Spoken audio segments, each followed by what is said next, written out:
Hello, I'm Brian Tracy.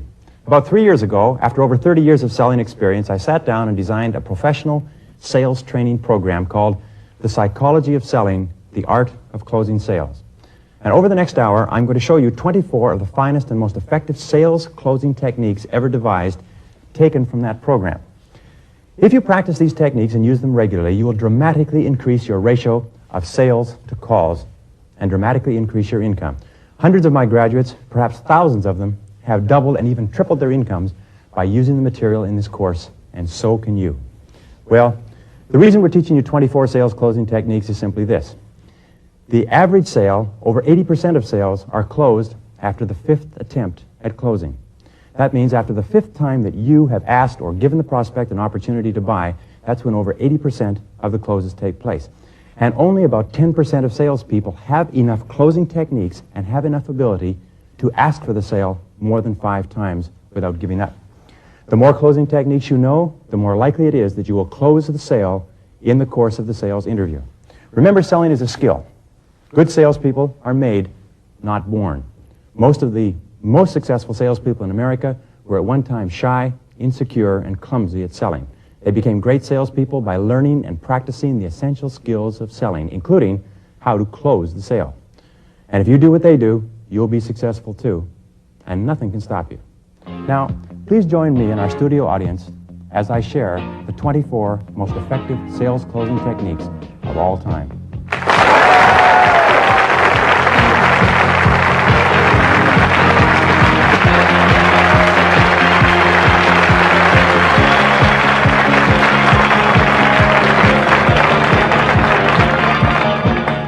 Tonight we're going to talk about 24 of the most effective closes ever put together. But before we start talking about the closes, I'd like to talk about the antecedents to closing. I think one of Murphy's laws is that before you do anything, you have to do something else first.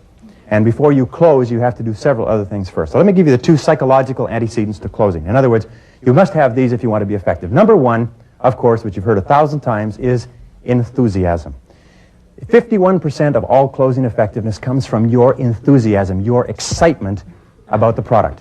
And as a matter of fact, one of the best definitions I ever heard of a sale is that a sale is what takes place when there is a transfer of enthusiasm. In other words, when you transfer your enthusiasm about the product or service into the mind of the other person, a sale takes place. Now, this requires, of course, that you have some enthusiasm to transfer into the mind of the other person, which means that the most effective salespeople know their product, they believe in their product, they love their product, and they believe that their product has very worthwhile benefits for their customer. And this is something that I suggest to you, and I've suggested to thousands of salespeople, that if you don't believe in your product, if you don't love your product, if you wouldn't use it yourself, if you wouldn't sell it to your best friend or your mother, then you're probably selling the wrong product. Because you can never get that head of enthusiasm that is transferred into the mind of the prospect that causes them to buy. Now, with regard to enthusiasm, I don't mean the rah-rah, jump-around type of enthusiasm. I mean what is called constrained enthusiasm. It's when the enthusiasm is kept inside you like a kettle, a boiling kettle with the lid put on it, so that you literally bristle with enthusiasm. You have sort of a dynamic tension of excitement about you, but it isn't in the speed of talk or it isn't in your actions. It's contained within. And constrained enthusiasm has perhaps the most powerful effect on human personality that you can imagine. As Ralph Waldo Emerson said, nothing great was ever accomplished without enthusiasm. Well, the second psychological quality is confident expectations. You must confidently expect that the person is going to say yes if you ask often enough.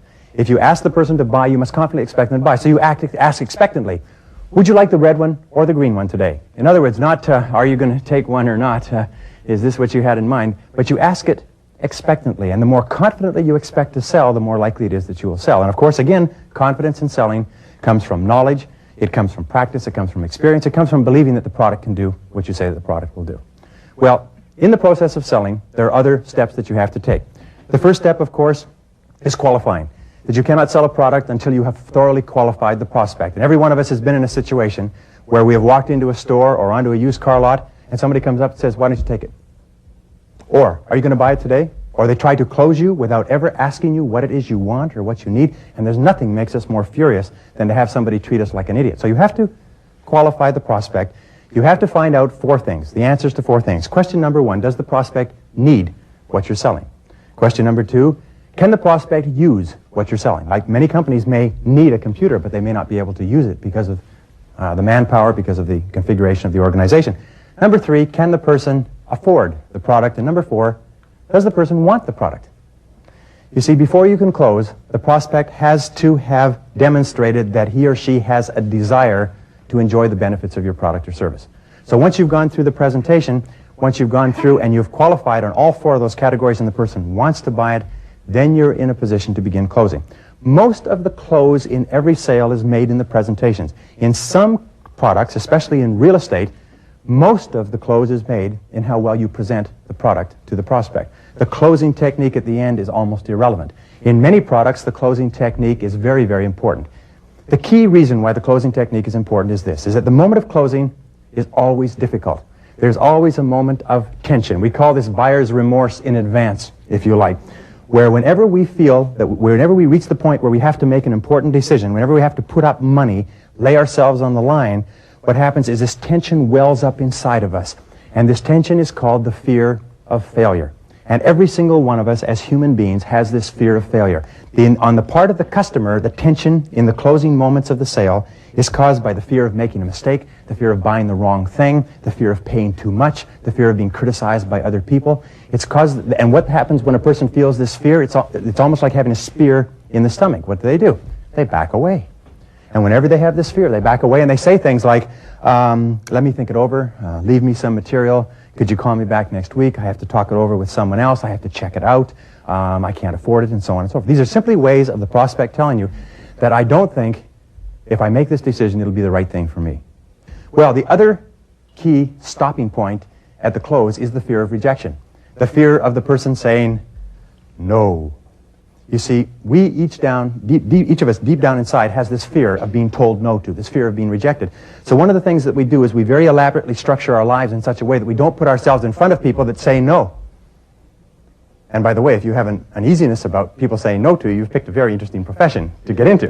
Because 4 out of 5 sales calls end with no's. Even in the very best of time, in the most boom economy with the finest product, 80% of the people you talk to are going to say no. And when times are tough, 90%. And when times are tougher, 95%. Are you quite aware of this? And it goes up and up and up. So you must be aware that people are going to say no, and one of the key factors in being successful in selling is be prepared to hear a no and continue. When the person says, no, I don't think so, you must be able to just let it roll off your back like water off a duck's back. You must realize that a no, a no is not personal. When a person says no to you, they're not saying no to you in most cases, they're saying no to a whole package of things and for a whole package of reasons. Well, when you get to the end of the close, when you get to the end of the sales presentation, you've done your prospecting, you've done your contacting, you've done your presentation, you've overcome objections. Now you come to the final moment. You know that the person wants it, but there's this approach avoidance, there's this sales resistance, there's this fear, this uneasiness, this tension starts to build up. And your job is to get through that moment, that tense moment, as rapidly and as painlessly as possible. And closing techniques are not techniques to manipulate other people. They're not techniques to get people to buy things they don't want, don't need, can't use, and can't afford. They're techniques to get people past that moment of tension. And the professional closer takes the person smoothly past the point of the close, and the unprofessional person sits there, and at the end of the presentation they say, well, what do you think? You ever done that? Well, what do you think? And you know what the person says? The tension starts to build up, boom, boom, boom, boom, boom, like Jaws, like that shark coming in, boom, boom, boom. The person says, well, I think I'll think it over. I think I have to talk it over with someone else. Even if they want it, the tension starts to build up. So in this presentation, in the next few minutes, we're going to talk about the 24 best closing techniques. Number 1 closing technique begins with getting appointments. Is there anybody here who uses the telephone to get appointments? You notice how difficult and frustrating it is. Many people do not use the telephone because they've been rejected and turned down so many times on the telephone that the very thought of it causes them to be angry and frustrated and tense. So what they do is they find every other way possible to make contacts, and the telephone, of course, is the finest and the fastest way, if you know how to use it properly. So in approaching a prospect and using the telephone, the key is this, that the first thing that you say to the prospect, once you have found out who it is, has to be something that breaks preoccupation, grabs attention, and points to the result or benefit of the product. Now let me give you an example. I used to sell, believe it or not, sales training programs. And I would qualify my prospects, and I would call and make appointments. And I found that I could get appointments 9 out of 10 times with qualified prospects using this very simple technique. What I'd do is I'd call up and I'd ask the secretary, I'd say, who is the person who makes the decisions in this area? Who's the person who makes the decisions about sales training for your sales force? They would say, well, that would be Mr. Jones. I'd say, fine. What is his first name, please? Bill Jones. I'd say, could I speak to Mr. Jones? I said, hello, Mr. Jones. This is Brian Tracy. How would you like to see a method that would enable you to increase your sales by 20 to 30% over the next 12 months? Now, if you're speaking to the right person, the question will be aimed at something that is of relevance and something that the other person needs. Now, what do sales managers sit around and think about all day long? Increasing sales. Sales being down, sales being up, but increasing sales. When you say, would you like to see a system that will enable you to increase your sales by 20 to 30% over the next 12 months? The first question, or the next question that the prospect asks is, what is it? And that's where you go into the close. And when you are telephoning for an appointment, you are telephoning to sell an appointment, not to sell a product. The biggest mistake we make is we go in to start describing our product on the telephone, and the person says, well, no, I'm sorry, I'm not interested, can't afford it, I don't have the time, and so on. So all you do is you're selling 10 minutes. You say, that's exactly what I want to talk to you about. I need about 10 minutes of your time. I'll show you what I've got, and you can judge for yourself if it's what you want. If the person says something like, and I used to hear this, they say, well, how much is it? They don't even know what it is. You ever heard that? How much is it? And this is the way you handle that. You say, Mr. Prospect, if it's not exactly what you're looking for, there's no charge at all. Very good response. Get the price thing out of the way. If it's not exactly what you're looking for, it doesn't cost you anything. Then the person says, well, could you tell me a little bit about it? I say, well, that's why I need just 10 minutes of your time. Just 10 minutes, I'll be able to show you what I've got, and you can judge for yourself if it's what you're looking for. Now, the person will often, now remember this, is that good prospects are always busy and hard to get to. Poor prospects are not busy, and they're easy to get to. If you call up somebody and you ask for an appointment, they say, sure, come on over anytime. You can be sure the person isn't going to buy anything from you. So you have to be very sharp in using the telephone. Now, the person's going to say this. The prospect's going to say this. Well, could you tell me a little bit about it? You say, yes, I would like to, but there's something I have to show you. Now, as soon as you say the word show, you've eliminated the necessity to describe it on the telephone. The person says, well, could you send me something in the mail? I say, I would like to send it to you in the mail, but you know how bad the mails are. Why don't I drop it off personally sometime this afternoon? Now, if the person is at all serious, they'll say, okay, drop it off personally sometime this afternoon. I'll say, will you be there? Yes, I'll be there. Okay, about 3 o'clock, I'll be in your neighborhood. I'll drop it off personally. Don't mail information. When people say, send me some information in the mail, what they're saying is, go away. I'm not interested. And when you send it to them in the mail, it goes right across the desk and into the wastebasket. If you're going to send things in the mail, what you do is you put it in the envelope, throw it in your own wastebasket, save yourself a stamp. We make the mistake of thinking we can throw it in the mail and we're actually making sales. No, we're not making sales. So what you ask for is 10 minutes, and this is the key expression. You be the judge. You decide for yourself if this is what you're looking for. And if you say it in that way, the person will say, well, I don't know. All I need is 10 minutes of your time, and you can judge for yourself. Because what this does is this says that you'll only be there for a short period of time. You will put no pressure on the person. You'll just show them what you've got, like an Arab trader in the bazaar lays out their wares. If the person doesn't want to select one in 10 minutes, you'll be gone. Now, I have found that if you ask for 30 minutes, you will have to wait for weeks, maybe forever. If you ask for 10 minutes, you can always be slipped in. Don't make the mistake of doing the old insurance salesman's trick. God bless the insurance industry.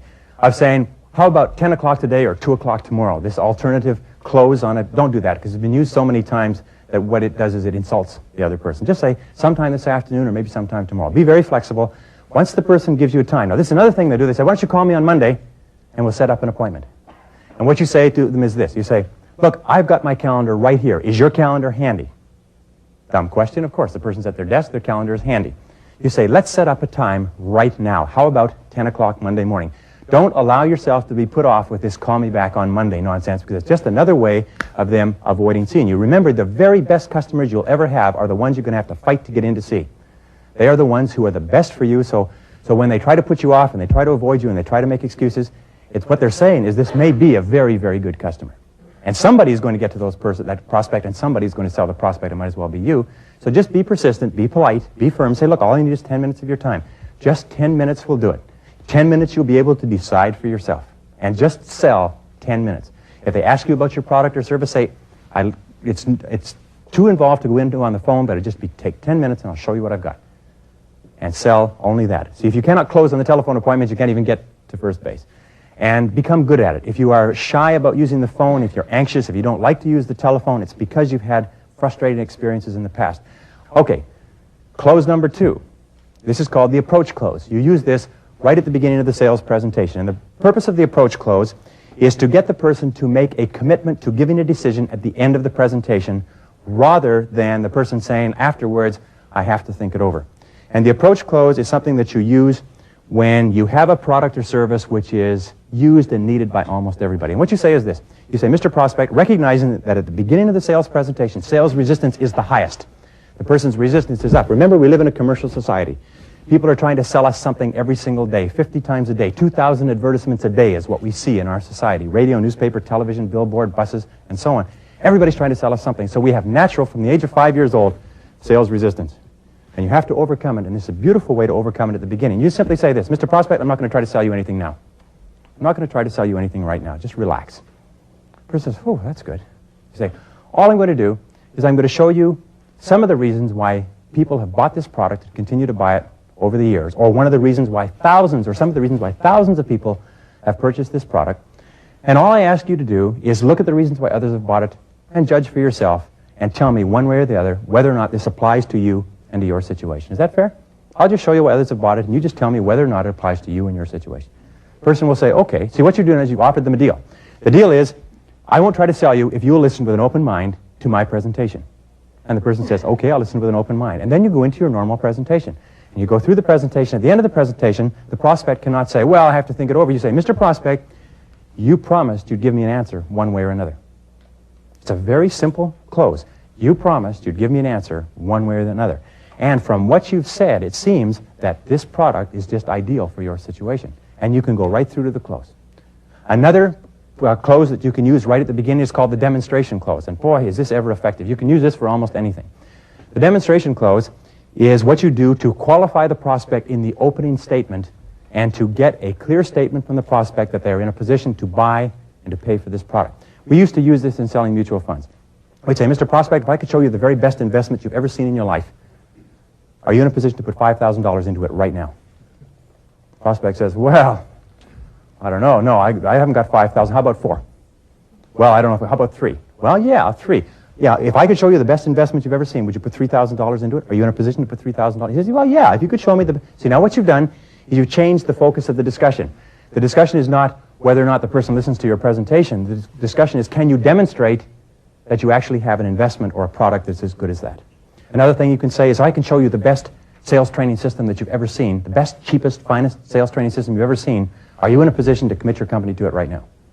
The person says, well, you know, if it's that good, are you in a position to make a decision right now? Well, so yeah, I can. Now, then you go through your presentation. At the end of the presentation, the person can't say, well, I've got to check with the boss, I've got to talk to Harry, I've got to crawl across the street. They've already said, yes, I have the money, yes, I'm qualified, yes, I'm in a position to make a decision. So a good, strong opening question that grabs attention and says, geez, like if a person is in the stock market or is investing in anything, when you say, if I could show you the best investment you've ever seen, what's the first thing that they ask? What is it?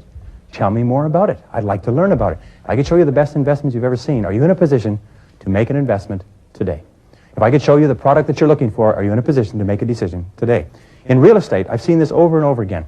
One of the first questions that you should ask people when you take them out, instead of going to these people who are kicking tires and looking at homes 2 years before they ever plan to buy one, is say, if we could find the exact house you're looking for, when would you want to take possession?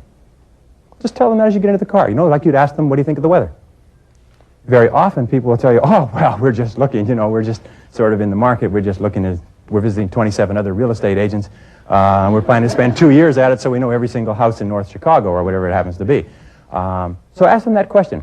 If we could find exactly the house you're looking for, when would you be prepared to take possession?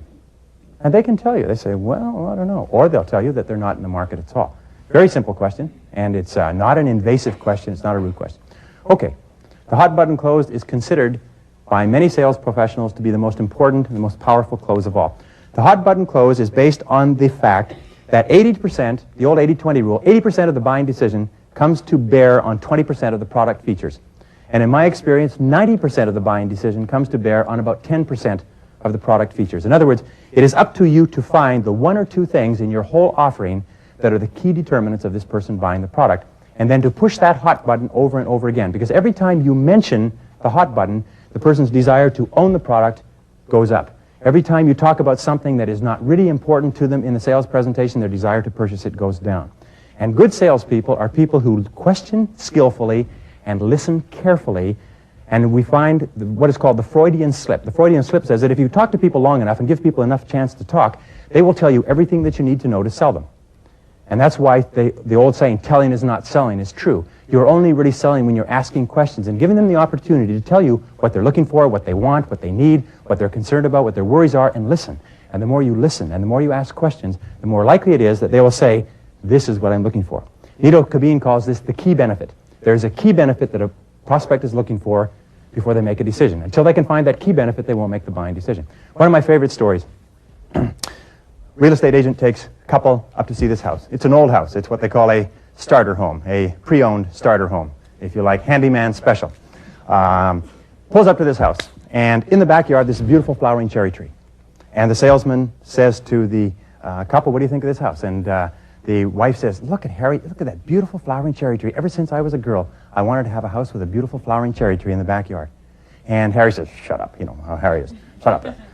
They get out, they go into the house. Salesman's no dummy, walks in behind them. Harry comes in, Mr. Tough Guy, says, geez, you're going to have to replace the steps. He says, yes, but see, that beautiful flowering cherry tree just around the corner. They walk into the house, say, geez, the carpet's gone. Yes, but from here you could see that beautiful flowering cherry tree, Mrs. Smith. And they walk through, they say, look at this living room. They have to put in new baseboards, new lights. Yes, but look at that beautiful view of that lovely flowering cherry tree. Every single room they went into, the kitchen needs new plumbing. Yes, but you can see that beautiful flowering cherry tree. The bedrooms are too small, but look at the view of that beautiful flowering cherry tree. At the end of the presentation, Mrs. Smith, who makes the buying decision in every home purchase, says, Harry, I sure do love that beautiful flowering cherry tree.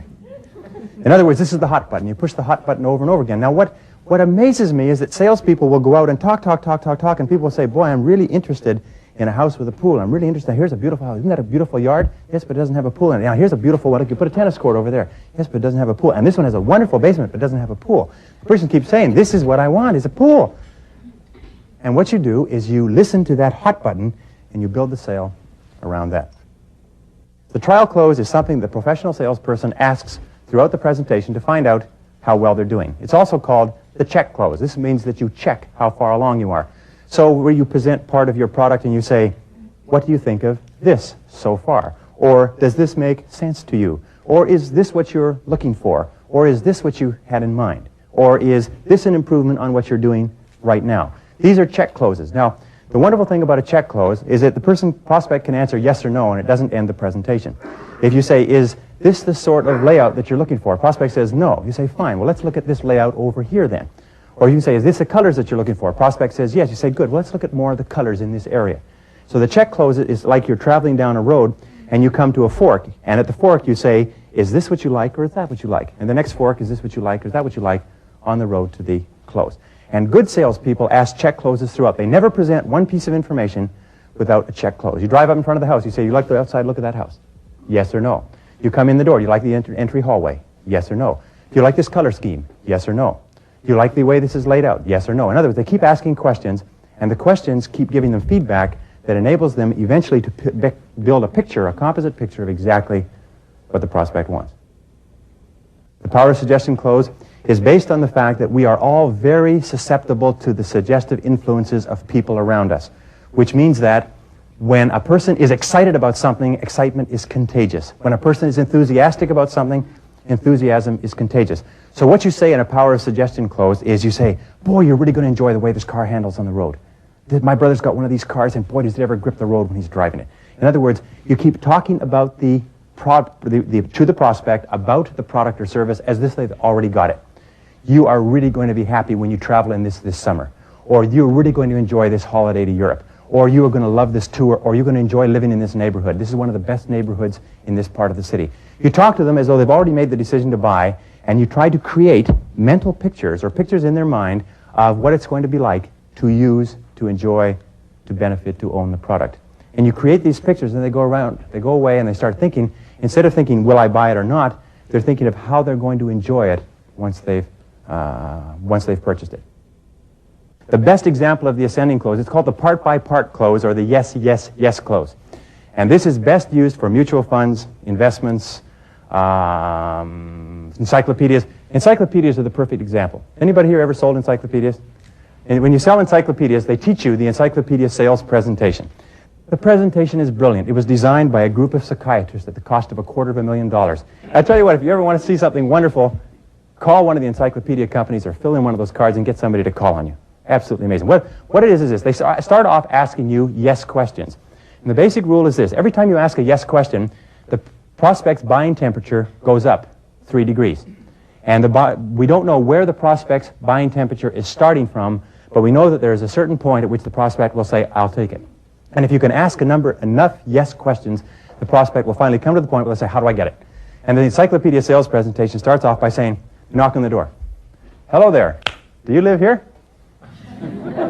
Very good question. They're all qualifying questions. If ever the prospect says no, the presentation is over. If you see the prospect says, no, I'm just visiting, there's no point in making a presentation. They say yes. They said, well, we're doing a survey in this neighborhood, and we'd like to get your opinion on higher education. May I ask you a few questions? The person says, yes. Do you believe in the value of higher education? Yes. Well, would you be interested in accepting a free set of encyclopedias from us to put in your home? Yes. May I come in and explain it to you? Yes. Yes.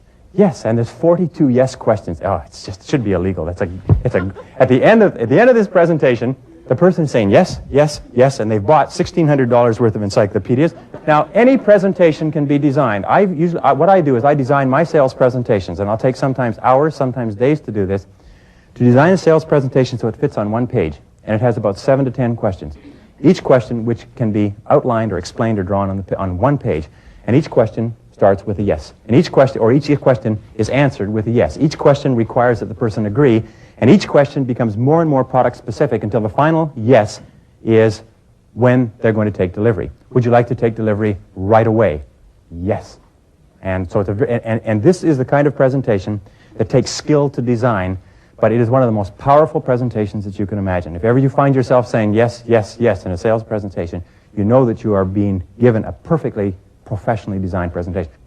The invitational close is where you simply invite the prospect to make a buying decision. My favorite invitational close is, why don't you give it a try? Why don't you give it a try? Very simple close, especially for anything that the person is buying. When you say, why don't you give it a try, you're saying, or you're suggesting that making the purchase decision is not a permanent thing. It's sort of something that you can try. Like saying, why don't you give the car a try? Why don't you give a Mercedes a try? If you don't like it after a couple of years, you can go to another car. Why don't you give it a try is a very subtle way of saying it. Or another one is, why don't you take it? One real estate salesman found that his sales went up 40% each time he walked out of a house with a couple and turned to them and said, do you like the house? And they say, well, yeah, why don't you take it? Why don't you make an offer?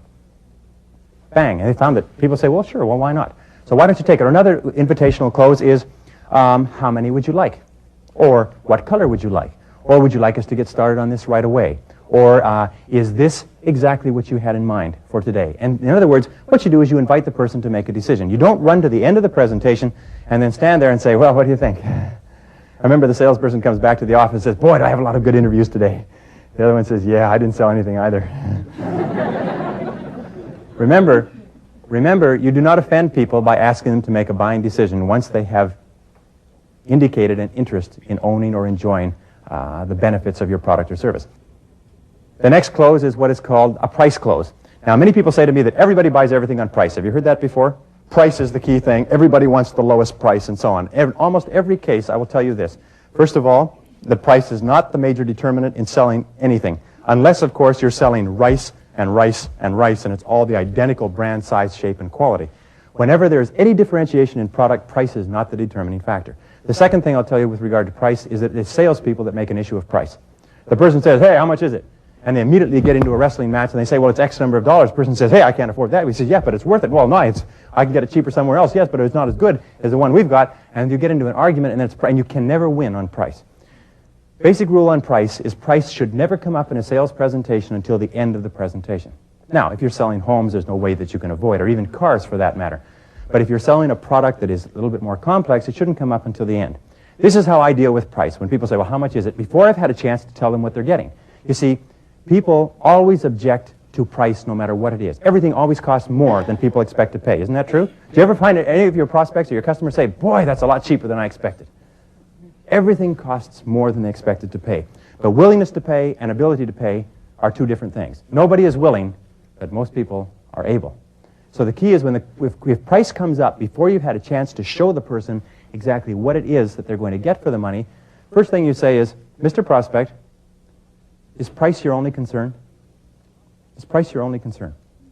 The prospect will have to say, well, no, price isn't my only concern. You say, well, let's talk about that a little bit later then. Or another thing I say when they say, well, how much is this? Especially if you start a good sales presentation, they're going to get interested. They're going to say, how much is this?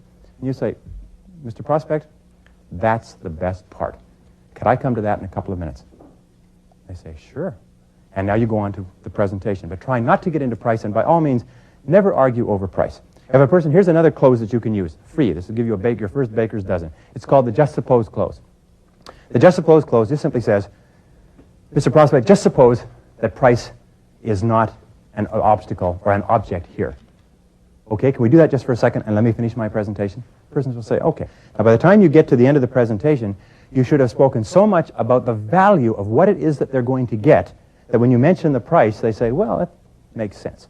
But if you ever mention the price and they say, geez, that's a lot, what they're saying is this: you haven't given me enough reasons to justify that price. By the way, when you get a price objection, what is a price objection? A price objection is a price question.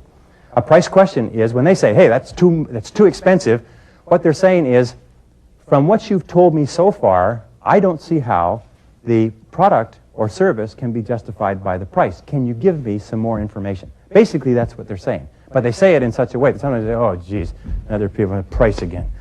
So you say, Mr. Prospect, it sounds like a lot of money, but let me tell you why. Another thing, people say, hey, it costs too much.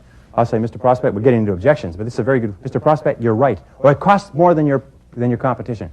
Mr. Prospect, you're right. As a matter of fact, it costs $1,227, more than our closest competition. And yet we sell thousands of these every year to very intelligent people. Would you like to know why?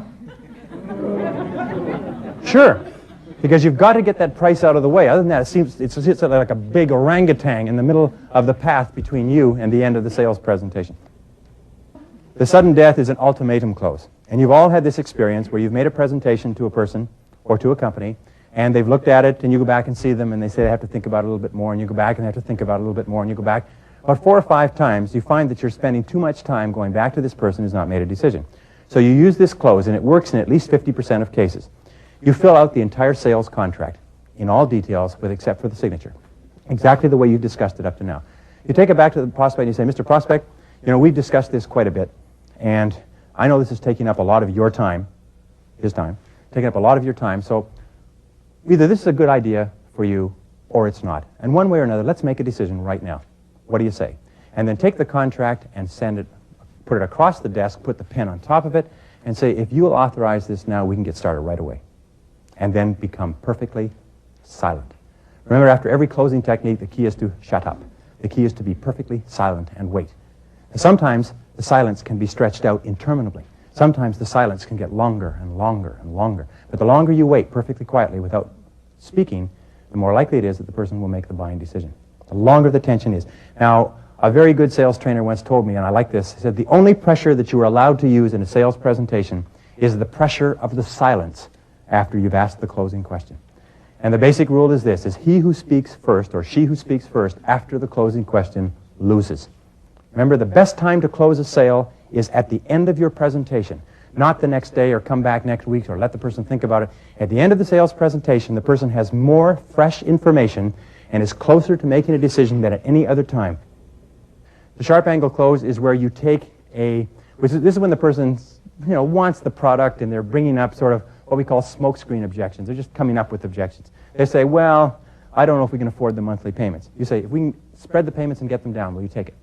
So you use the objection as a way of closing. You close on the objection, if you like. The person says, well, I don't think that your product will perform to my specifications. You say, if we can prove to you that it will you take it? You say, well, I don't think you can get it here on time. If we can get it to you on schedule, will you take it? So what you do is you take the objection and you just turn it around into a reason for buying. Because this forces the person to say either, well, yes, I'll take it, or that's not the real reason why I'm not making a buying decision. The instant reverse close is something that you can use all the time, and it's something that takes a little bit of guts to get used to, but it's very simple. The person says, I can't afford it. You say, that's exactly why you should take it. What? You say, that's exactly why you should take it, Mr. Prospect. I did some training for about 100 people who were selling cable television services, and they were going door to door, trying to sign up people for cable and pay television. And they'd knock on the door, a person would knock on the door, and they'd say, I'm here to talk to you about cable and pay television. They say, I can't afford it. They said, exactly why you should take it. I said, what? Because they're about to close the door. I said, sorry, we can't afford it. The reason they haven't taken it is because they can't afford it. They say, what do you mean? I say, it's exactly why you should take it. Why? Now, sometimes you may not even know why. You have to think of the answer very quickly. The answer just has to be logical. It doesn't have to be great. It has to be logical. You say, because, look, someday you're probably going to get pay in cable, aren't you? Someday in the course of your life, you're going to want to get the movies and the sports and arts and everything else. Isn't that right? Person says, well, yeah. And you want to get it at the very lowest price, don't you? Well, yeah. Well, Mr. Prospect, this is the time that you can get it at the lowest price ever in the history of pays if you take it right now, today. That's exactly why you should take it. You call up somebody for an appointment. They say, I'm not interested. Ever heard that before? You say, Mr. Prospect, that's exactly why I'm calling. What? You say, Mr. Prospect, most of our very best customers were initially not interested when we contacted them. So what we have found is that if a person is really not interested, they can probably make take maximum advantage of our product or our service, whatever happens to be. The person says, well, what is it all about? And you say, it's exactly why I need 10 minutes to show it to you. And bang, you go into close on the presentation. You see, when a person resists a sales approach, it is because of ingrained, instinctive buying resistance. It's not because of you. The product could be the very best product in the world. This could be a heart transplant for a person who's dying of a diseased heart. But they'll say no because they have instinctive buying resistance. You must be able to catch it on the no. The person says, we don't use that in our house. That's exactly why you should take it. Why? Well, because if you keep using the same product, Mr. Prospect, you'll never have any idea of the better products that are available on the market. The change places close is very simple. You're into a presentation, and the person will not tell you what we call the key issue, the number one reason why they won't buy. You see, in every sales presentation, in every product or service that a person will buy, there's a key benefit that they want, and there's a key issue or a key objection that is stopping them from buying it. And until you can find out what that key objection is and handle it, they will never buy from you. So many of your closing techniques are ways of getting the person to tell you what's stopping them from making a decision. The change places close is very simple. You say, Mr. Prospect, would you change places with me just for a second? Put yourself in my shoes, which people can do because we are very empathetic. Imagine if you were talking to somebody that you really respected and you were showing them a product or service that was really good for them, and they wouldn't tell you why it is they wouldn't make a decision one way or another. What would you do if you were in my position? Almost invariably, the person will say, well, I'll tell you then. And they'll actually give you. They understand what it is. Or you can say, you can add to that, you say, Mr. Prospect, what would you do if you were in my position? Tell me, is it the money? And ask them, is it the money? Because if it's not the money, they'll say, no, it's not the money, it's something else. Or they say, yes, it's the money. You say, well, and this is a good closing question. Mr. Prospect, what would we have to do a deal? Just a good question. What would we have to do a deal? Or another question is, how far apart are we right now? Mr. Prospect, tell me, how far apart are we right now? These are two very powerful closing questions. For instance, I can't afford it. I can't afford it. I had a landscape architect came to my course, and he learned this technique. He had put in a bid to do a job of landscape architecture. He'd put in a bid, and the contractor had told him that he wanted it done as cheap as possible within certain specifications, so he sharpened his pencil. He did it as cheap as it could be. He put in a bid for $7,025. That was the cheapest he could possibly get. The contractor called him up and said, absolutely not. It's too expensive. It's too much. It's way over my budget. There's no way I'm paying $7,025. He'd been to this course the day before. He said, well, tell me. He said, how far apart are we? He said, I've got it in my budget at $7,000, not a penny more, and there's no... He said, as a matter of fact, we're having a special on junipers. It's $7,000. We'll put in 2 smaller trees, and he got the deal. But before, he'd gotten really mad because he knew that he couldn't get any cheaper than that. But he asked, how far apart are we? And sometimes you find that you're so close together, and it's not the money, it's the issue. Sometimes people say, well, in their mind, they will not pay over X number of dollars because their brother-in-law got one just like it for X number of dollars, and you could find yourself just a few dollars apart. So ask them, how far apart are we? Or, Mr. Prospect, what do we have to do a deal today? You tell me, and I'll find out if it's possible. And sometimes and most people are honest. They'll say, this is what we'd have to do a deal. And you say, okay, let me see what I can do. And at least you're still in the game, if you like, you're still in the ring. Next close is what is called the secondary close. And this is one of the most popular, one of the most common of all closes. This is where you close on a minor point. It's also called the minor question close. You're giving a sales presentation on a car, and you say, by the way, will you want the AM or the FM radio? It doesn't really matter to you. Whichever, if they answer AM or FM, they've made the decision to buy the car. You're showing them a house. You say, by the way, would you want possession on the 1st or the 15th? They say the 15th. They've made the decision to buy the house. In other words, you ask and you close on a minor question. The reason you do this is it's much easier for a person to say, well, the 15th, rather than yes or no to buying a house. And you can always come to find a minor close. You can say, well, will that be cash or charge X? Even before the person's decided whether they want to buy. You say, will that be cash or charge? Well, I'll pay cash. They've made the buying decision. How they pay for it is a minor issue. Another closing technique is called the alternative close. And the alternative close is simply based on this rule. Never offer a prospect a choice between something and something, always between, or between something and nothing, always between something and something. Always offer them a choice between product A or product B. Which house do you like best? This one or this one? Which car do you prefer, the 2-door or the 4-door? Which type of tires do you want, the radial or the regular? And always give them the choice between the two. And what happens is the prospect will answer you and say, well, I like product A better, or I like product B better, or I don't like either product, and you can ask why. And it gives you an opportunity to continue selling. But don't ever say, do you want this or not? Always, which do you prefer? It's also called the preference close. Which do you prefer? Asking people which they prefer is a very good way of finding out where you are in the sales presentation. Another close is what is called the assumption close. And the assumption close is called talking past the sale, where you assume that the person has bought. You treat them as though they have just said, yes, I'll take it, and you walk right past it and you say, well, how would you like to make a payment? You've just finished your presentation, you say, well, who's going to handle the mortgage arrangements for this? Even before they've said, yes, we'll take it or not, you say, who's going to handle the mortgage arrangements? You assume that they've taken it, you talk past the sale, and you go to wrap up the details. This is called the assumption close, and it's one of the most powerful that I've ever seen. The takeaway close is a neat one. Now, ladies are always suckers for the takeaway close. I'll give you two examples. First, the example of the takeaway close is you finish the presentation, and the person hasn't said yes or no, and you don't want to say, well, what do you think? And you've answered all their objections, and they're saying, well, it seems kind of expensive, and I don't know if it's in the budget. You say, geez, we were talking about the blue one, weren't we? And you say, well, yeah. I said, we've really had a run on the blue ones. Let me call the office, or let me call the warehouse, and make sure we still have them in stock. Now, use your telephone. The person says, yes, you can use my telephone. They made the decision to buy. You see, many people don't realize how badly they want something until you suggest to them that they can't have it. And when we're growing up as teenagers, we call this playing hard to get. And you can use this in, hey, they use this in shopping all the time. You go in, you're looking, and say, well, let me make sure we have it in your size. Oh, yeah, okay, make sure we've got it in my size. They go back and they say, yes, we do, just one left, right? Another thing, this is another closing technique they use in ladies' boutiques. I don't know who taught them this, but they all use it. Ladies in there, she's trying on something that's expensive. Never done with anything cheap. It's something that's expensive. She's trying on something that's expensive, and they have a signal. The sales clerks have a signal. They sort of go like this, or they ring a bell or something, and it causes all the other sales clerks to come running over when you've got this ridiculously expensive thing on, and they say, ooh, that looks good on you, doesn't it? And all the girls sit around like hens, and they cluck. They say, yes, that looks good on you. Oh, that looks good on you. Oh, that looks good on you. And you say, really? You really think so? Oh, yes, yes, yes. And as soon as you're saying, well, okay, then they go bang like that, and they all shoot back to their customers. Isn't that right?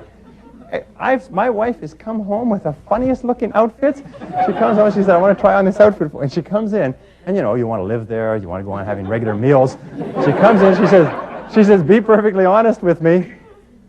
And I say, I don't really think it suits you, But she said, well, everybody in the store said it looked great on me.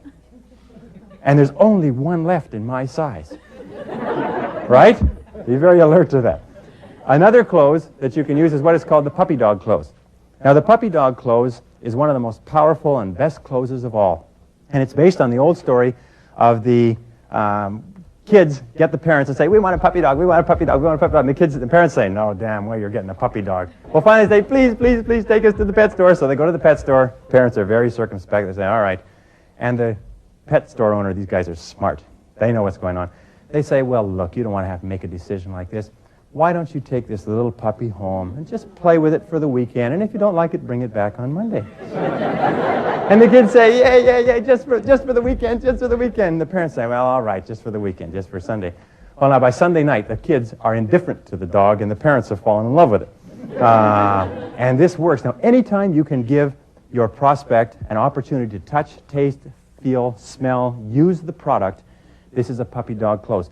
One of the most successful photocopy distribution companies I've ever seen has just simply one rule: place machines. And they have about 10 trucks, and they have about 30 salespeople, and all they do is they go in and they beg people to take the machine in their office for a week. That's all they do. And they sell millions of photocopy machines because once it's been in there for a week, people get used to using it. Originally, they say, hey, no way, I'm not interested, can't afford it.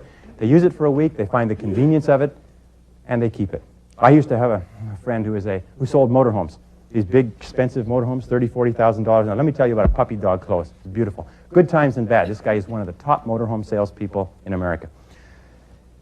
Somebody comes to buy a motorhome. Now, he knows that people who buy motorhomes shop motorhomes. They go to every single vendor of motorhomes in the whole world. Has anybody here ever bought a motorhome? How much time did you spend looking for motorhomes? Well, motorhome people are fanatics, and they know everything there is to know about motorhomes. So he meets them, he talks to them, he shows them through the motorhomes. He doesn't try to close them. He establishes a rapport with them. He gives them their name, or he gives them his name, gives them a card. He gets their name and address and phone number. He says, we have a newsletter that we send out on motorhomes, and we'll put you on the mailing list, and so on.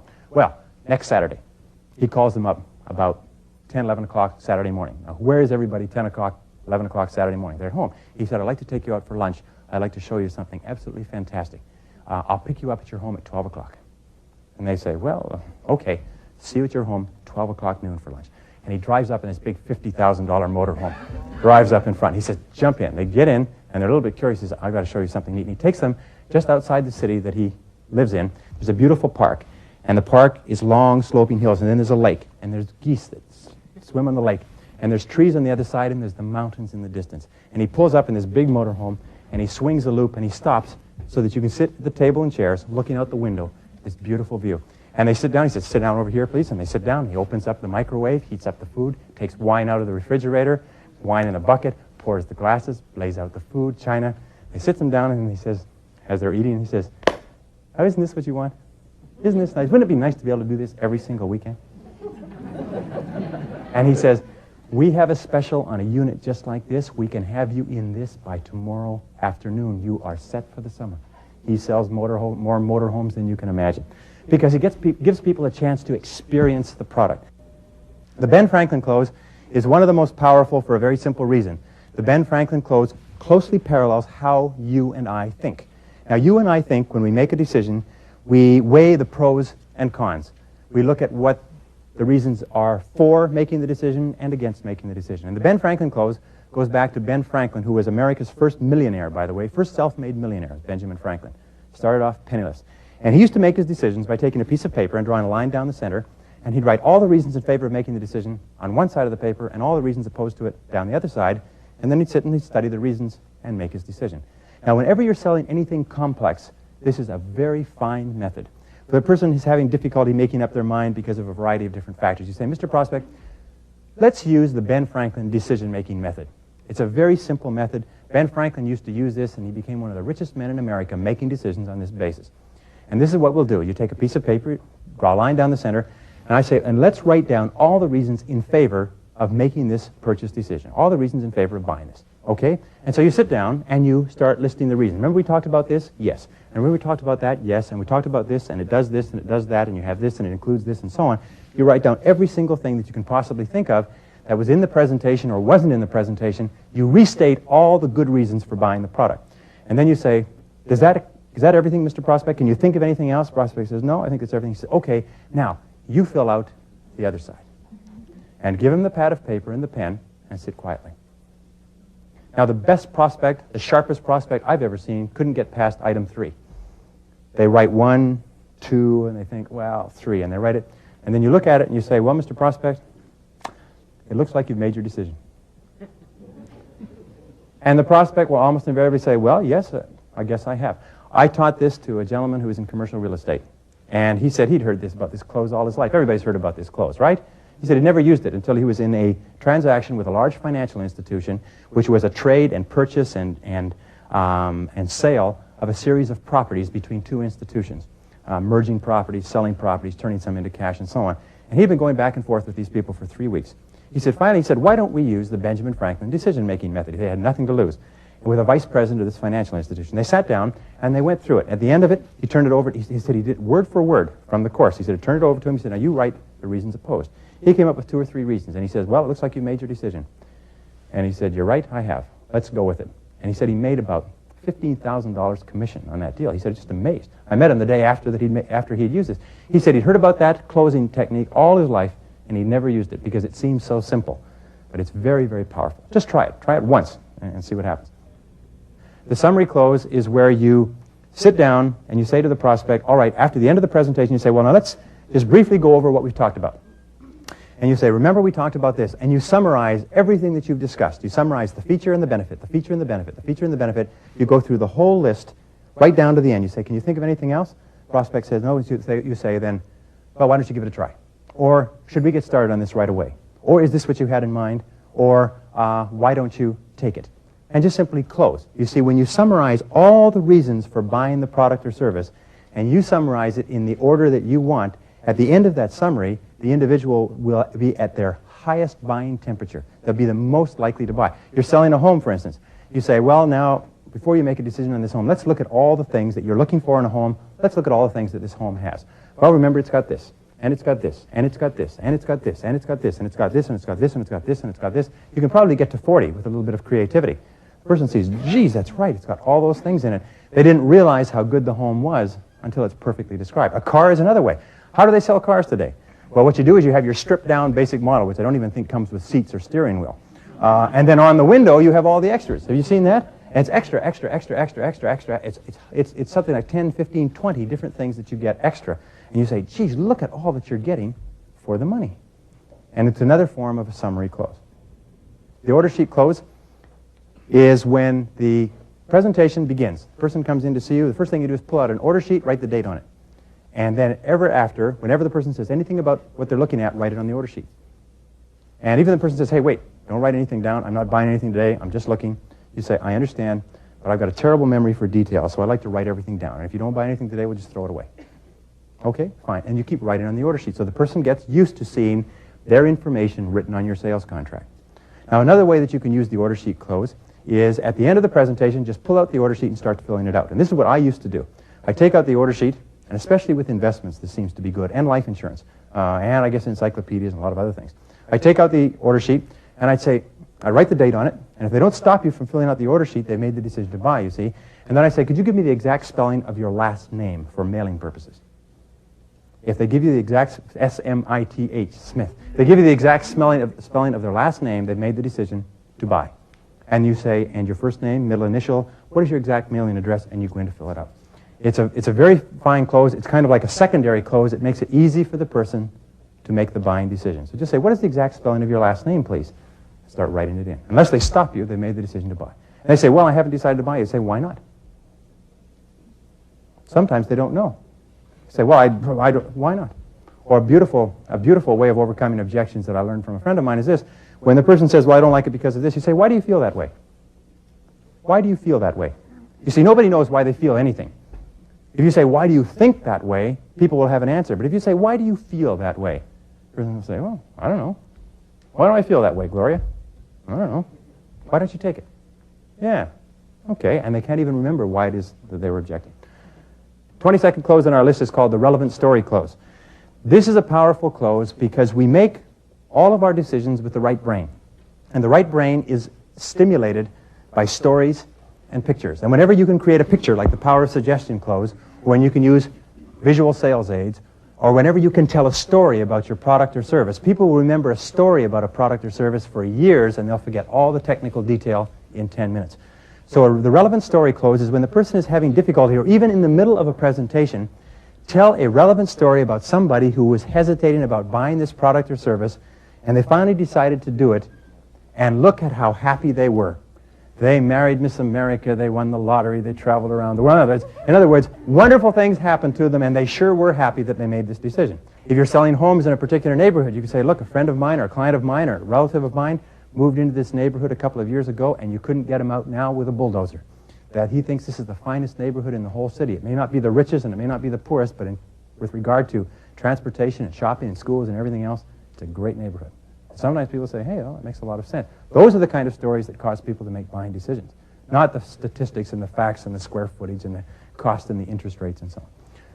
The doorknob close is the close that you use, and this is not necessarily relevant in real estate, but it's relevant in many other industries. You've made your presentation.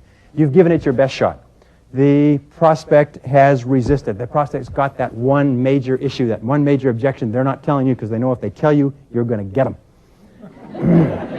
So they're sitting there like this, and you're doing everything possible, and is it the money that you're, and how far apart are we, and what do we have to do to make a deal, and no, well, I don't think so, and I got to talk it over, and I don't think so right now, and I'm not in the market, and I don't think we can afford it. They won't tell you what it is that's stopping them. You know they've got the money, and so on. So finally you say, Mr. Prospect, I know you're busy, and I thank you very much for your time. I won't take up any more of your time. I'll get going now. You close your briefcase, you get up, and you go to the door. And as you get to the door, you put your hand on the door. Now the prospect psychologically begins immediately to think about what they're going to do as soon as you leave. They begin to let their sales resistance drop. And as their sales resistance comes down, as you put your hand on the door, you start to open the door. Their sales resistance dwindles like the air going out of a balloon. And then you turn around and you say, oh, by the way, Mr. Prospect, just before I go, I was wondering, I know that you're not going to buy anything today, but I wonder if you could help me in my presentations. Could you tell me, what was the reason that you didn't buy today? And the prospect will say, well, I'll tell you, the reason was this. And you take your hand off the doorknob. And you come back in, you set down your briefcase, you say, Mr. Prospect, I'm so glad you told me that. That's my fault. Obviously, I didn't explain that part of our offering to you. May I go over it just one more time? And sit down, and now you've got the key reason, and if you can answer it effectively, sometimes you can close at 50% and more of these closes. Now, the final close is the referral close. And the basic rule is this, that you should never leave a prospect or a purchaser without at least 2 referrals. And when you have made a sales presentation of any kind, let me give you an example with regard to referrals in real estate. I passed this on to you from a friend of mine who makes in excess of $500,000 a year in commissions in real estate. It's one of the top 3 people in his area of the country. When he's closed a sale, and he usually has as many as 200 listings of his own, all of which come to him through referrals. When he's closed a sale, what he does is he drops by on moving day, and he brings them a bucket of Kentucky Fried Chicken. And he says, look, I know you won't have time to cook. He said, I just thought I'd drop by. $10, $12 for Kentucky Fried Chicken. Drop it off. And they say, well, thank you very much. We sure appreciate it, Larry. That's awfully good of you. Say, fine. He said, look, I want you to do me just one favor. Promise me that before you sell this house, you'll get in touch with me and give me a chance to do the same thing, same job for you that I've done already. And they say, well, sure, will you please do. He says, one more thing. Promise me if you'd hear of anybody else who wants to buy or sell a house, you give me a chance to talk to them first. Would you do that for me? And they say, well, sure, why not? And they shake hands on it. And they don't realize that when a person makes a promise, when you and I make a promise, it locks into the subconscious. And we have a conscience that will not allow us to break promises. So 1 year, 2 years, 3 years later, somebody says, I'm thinking of buying or selling a house. Bang, comes up with the, well, geez, I promised I'd give the person's name to Larry. This guy has 200 listings, and he doesn't do any prospecting at all. Just very, very small things. He's getting referrals. So when you've spoken to a prospect or a client, there's a variety of ways that you can do it, but here is one way. You finish speaking to the prospect, and you say to the prospect, well, say the person does not buy. You say, Mr. Prospect, I know you're not in a position to make a decision today, but could you give me the names of 2 or 3 people who you think may be able to take advantage of this offer? Now, this is called the alternative close, 2 or 3 people. The prospect will always pick 2 because it's easy. They'll say, well, yes, I can give you a couple of names, and they'll give you the names. You say, Mr. Prospect, would you happen to have their phone numbers? Now, the prospect will always give you the names that come off the top of the mind, what is called top-of-mind awareness, people that they know the best, people that they're very familiar with, people that they work with. They'll give you 2 names. You say, would you happen to have their phone numbers? Yes, they do happen to have their phone numbers. So get the phone numbers. Now you've closed on the phone numbers. Then you say, which of these prospects should I call first? Again, another alternative close. They'll say, well, call Bill first. And finally, the person has said, yes, yes, yes. He's answered affirmatively to 4 questions in a row. You say, Mr. Prospect, would you call Bill right now and tell him that I'm coming over? By this time, the prospect will say, well, sure, and they'll pick up the phone, and they'll dial and send you over to see Bill, or whoever it happens to be. Now, the reason why a referral is so much more powerful than a cold call is that with a referral, you have all the credibility of the person who is referring you. A cold call, you go in with no credibility at all. And remember, credibility, the amount that the prospect believes you, is the critical factor. Now, if you have to get to 100% credibility before the prospect will buy, if you get a referral, you come in with 90% credibility. If somebody that you know and respect sends somebody to see you, they say, look, your good friend sent me to see you. You say, well, good, come on in. What is it? And you'll give them the same treatment, the same courtesy that you would give the other person. So always ask for referrals and never leave a presentation, if you possibly can, without at least 2 referrals. Now, here's something else that you can do with regard to referrals. Go back to all of your previous customers that you can remember and call them up and ask them how they're doing. Are they happy with what they bought? Do they have any problems or questions? Is there anything that you can do for them? And if possible, go and call on them. I have a friend who's an excellent salesperson. Every January, Right after the holidays, he goes and calls on every single customer he's got. He spends 2 or 3 weeks calling on every single customer in the city and making sure they don't have any problems, making sure they're happy, and getting 2 or 3 referrals from each. And it takes him 6 months to work through those referrals. Any person who's been in selling for more than 90 days should be working off of referrals almost 100% of the time. Referrals that people give you or referrals that come to you as a result of good things that you've done in the marketplace. So those are the key closing techniques. And if you will use those closing techniques, remember, closing techniques are sales tools, and they have to be mastered through study and practice. But the more sales tools you have, it's like a craftsman, the more tools you have within your sales toolbox, if you like, the more likely you are to make a sale. For some fields of selling, you'll only need 2 or 3 closing techniques, and you'll use those all the time. But the more you know, the more opportunities you have to close. Now, here's a piece of advice which helped me dramatically when I started my career. And it's simply this: use throwaway presentations. Whenever you get into a presentation with a person who you know is not going to buy, this person is one of those people who's not going to buy anything, and you're in that presentation and you know you have nothing to lose, throw the whole book at them.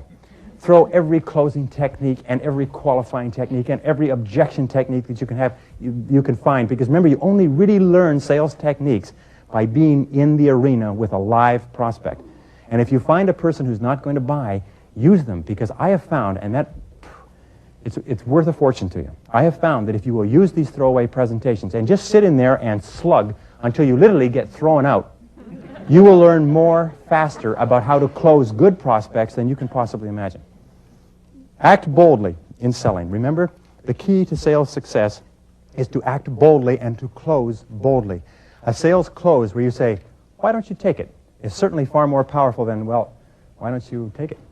In other words, say it boldly. Say it like you confidently expect the other person to buy. Act as though it were impossible to fail. Ask the closing question like it is inconceivable to you that the person could say anything but yes. And practice that. Practice the tone. Remember, in communication, 7% of our communications with other people is the words we use.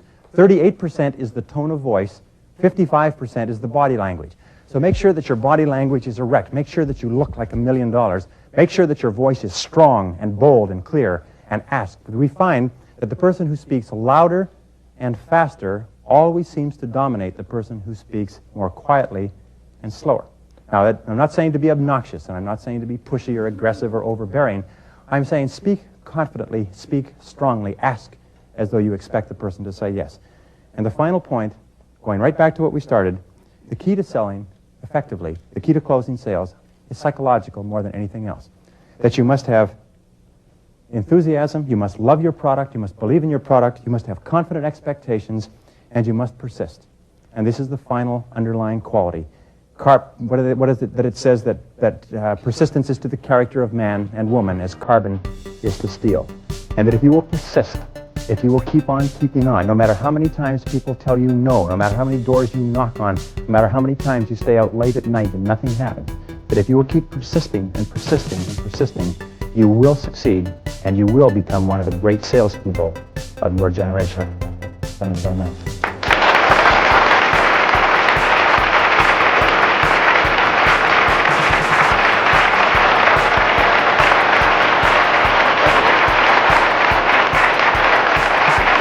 Thank you. Thank you very much.